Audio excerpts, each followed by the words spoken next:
தமிழ்நாட்டில் ஹிந்தி பிரச்சனை பெருசாக போயிட்டுருக்குது. ஆனால் எனக்கெலாம் ஹிந்தி தேவை தான். நாங்கள் இந்தியா தமிழ்நாட்டில் தொழில் பழகிட்டோம். தமிழ்நாட்டிலேருந்து நார்த் சைடு பிஸ்னஸ் பண்ணோம்னா ஹிந்தி தேவைப்படுது. அதுவும் கார்மெண்ட்ஸ் இண்டஸ்ட்ரியல் ஏரியாவில் கம்பல்சரி ஹிந்தி இருந்தால் தான் வேல்யூ ஜாஸ்தியாக இருக்குது.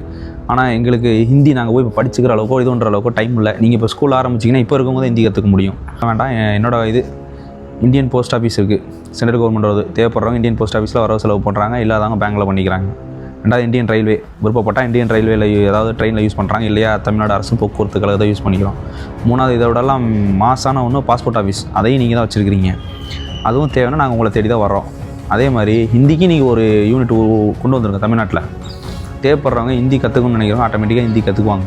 அதோட வால்யூம் அதிகமாகும் போது ஆட்டோமேட்டிக்காக தமிழ்நாட்டில் இருக்கவங்களே அதை அப்ரூவ் பண்ணிடுவாங்க. நீங்கள் இவ்வளோ தூரம் முட்டி மோதி ஒருத்த உணர்வுகளோடு விளையாட வேண்டிய அவசியமோ இதெல்லாம் தேவையில்லை. நிதி கொடுக்க மாட்டேன்னு சொல்லி அதை இவங்க பேசி அதில் ஒரு கெட்ட பேராகி ஏற்கனவே இங்கே பல கமெண்ட்ஸ் இருக்குது. அதனால் பார்த்து பண்ணுங்கள். தேங்க்யூ.